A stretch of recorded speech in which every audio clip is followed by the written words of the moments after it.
Hey friend, in this video, I'm going to be teaching you how you can paint literally anything from a circle. So this is directly pulled from my first book, Everyday Watercolor, where I show a series of paintings that build each and every day, 30 paintings in 30 days.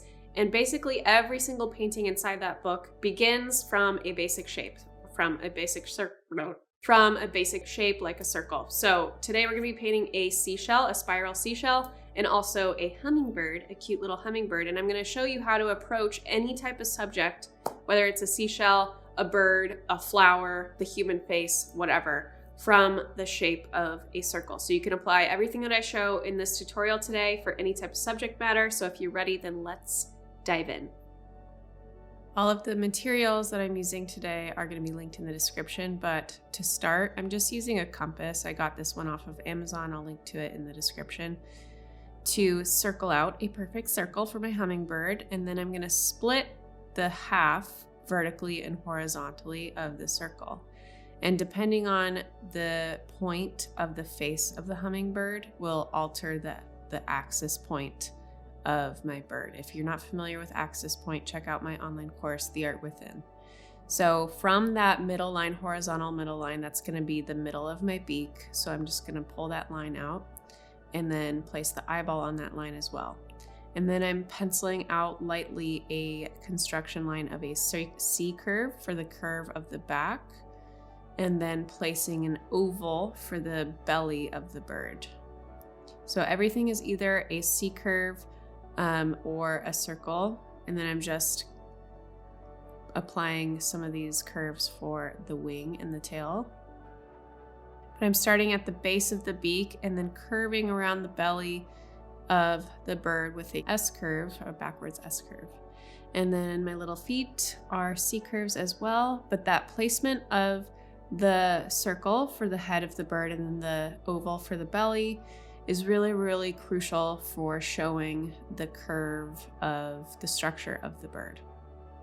And then my wings, I'm coming out from the same point on the back and using a C curve for the two wings. One is going kind of more flipped up and then the other one on the other side.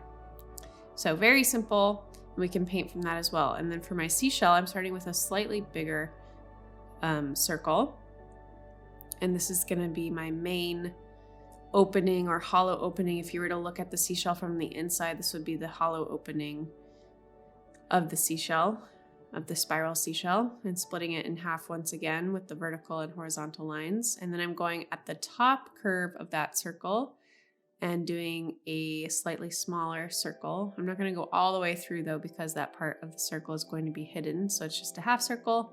And then the middle of that line on top of that circle and slightly smaller with my compass and curving for the spirals.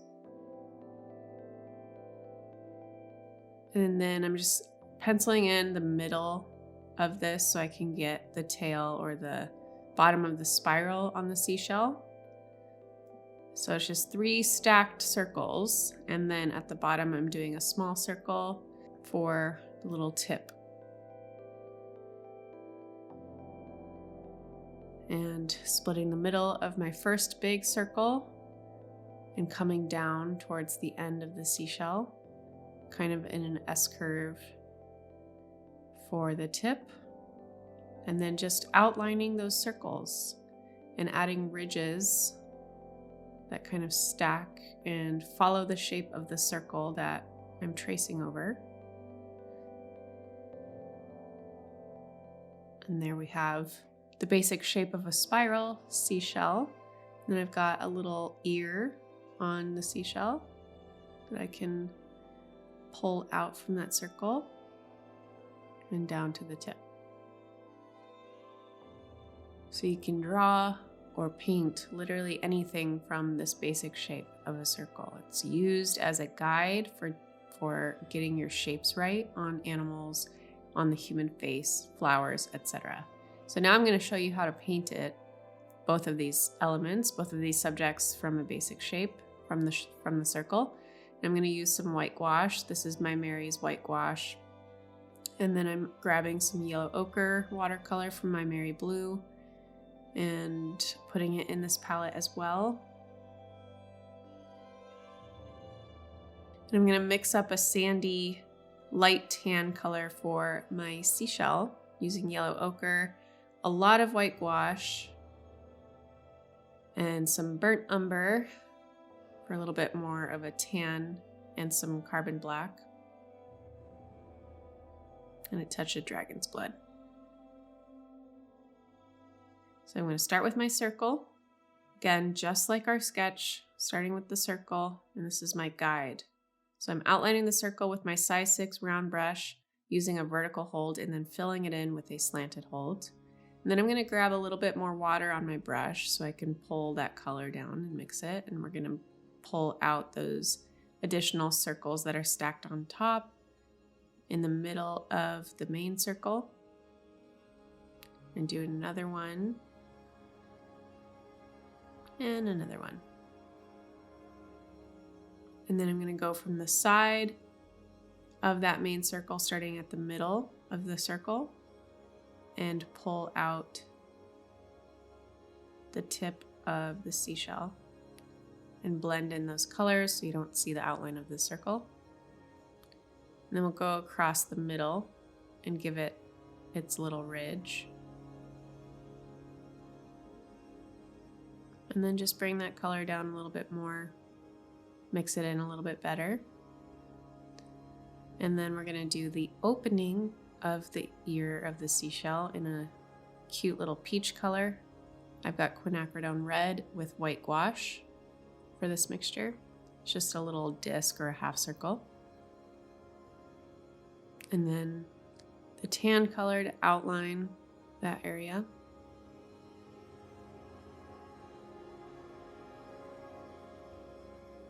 And there we have a little seashell.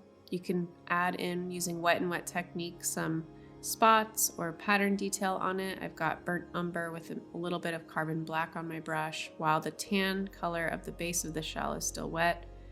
I'm going in these rows and just adding in some dots, some cheetah spots as a pattern on the seashell, because that's probably what you would see on something like this.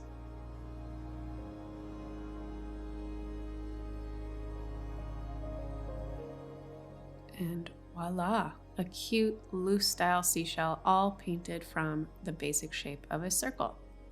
And then we're going to paint our hummingbird. I have this actual example from my book, Everyday Watercolor. So if you have that book, turn to that chapter inside the book, day 19.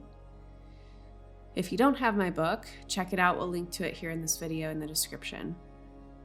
So I'm again going to use my size 6 round brush, and we'll mix up some Prussian blue or whatever color you want to paint for your little birdie.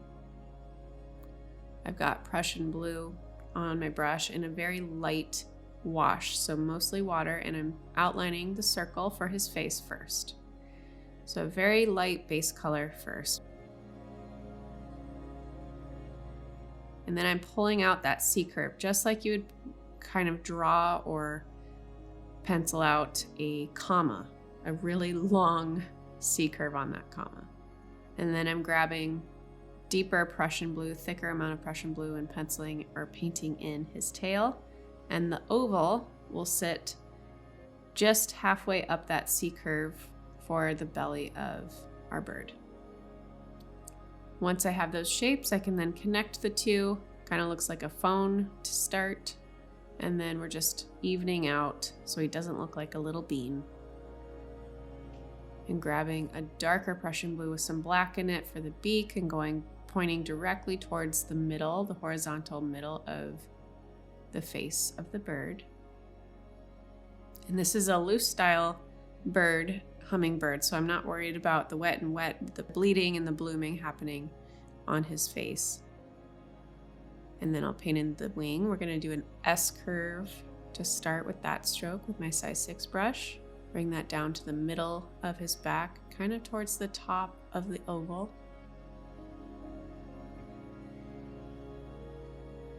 And thicken that a little bit and add some shadow on the back side of the wing.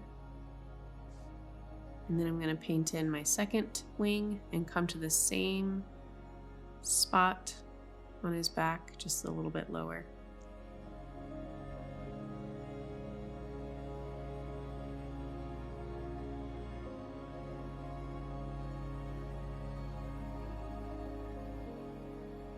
and painting in a little bit more dimension with some darker color. And making this shape a little less bean-like and blending it a little bit more.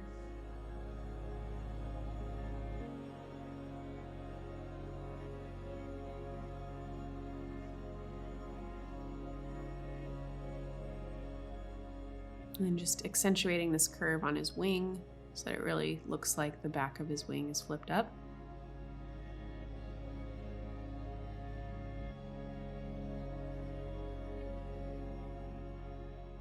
And then I decided to add a little bit of some bright pink to the tail of the hummingbird. So quinacridone red is this color, and I'm just, while it's still wet, gonna paint in some of that hot pink. It's helpful to pull up some reference photos of hummingbirds. They come in so many different colorways and combinations. So have a look. I didn't have a reference photo up for this one because it was just a quick exercise, but I would highly recommend pulling it up if you are trying to replicate a hummingbird so that you can look at it for color reference and shape reference, and also picking up my book, Everyday Watercolor, my first book, which has the hummingbird in it. So if you really want to get deep into painting and all of that from basic shapes, make sure you check that out. I'm just soaking up some of this color with a dry brush so it's not so hot pink and it's a little bit lighter, and there you go. Thank you so much for watching this video. I hope that it was eye-opening, insightful, and helpful for you when approaching any type of subject matter. So obviously you're gonna have to take this and apply it to different subject matter like a face or a cactus or whatever, but there is so much of this packed into my first book, Everyday Watercolor. So if you want to check that out, we'll link to it here in this video. Also, we'll link to my Patreon. This is my monthly subscription art school, if you will, where I'm posting exclusive art tutorials every single month. I'm also doing art critiques and live art classes. So if you want to join something like that and dive even deeper into your knowledge on all things art, not just watercolor, but all things art, then check out my Patreon. We'll link to that as well right here. And check out my course, my online course, The Art Within, which teaches you how to develop your own style as an artist, how to tap into flow state where you create your best work, your most optimal work, and more. So that is The Art Within. We'll link to that right here. So as always, thank you so much for watching these videos, for subscribing, for commenting on my videos, for liking them even. It really means the world. It helps boost it in the old algorithms. So thank you so much for all of the engagement. It really helps continue the effort that we put into these videos on a daily basis. Thank you. Namaste. As always, I'll see you in the next video.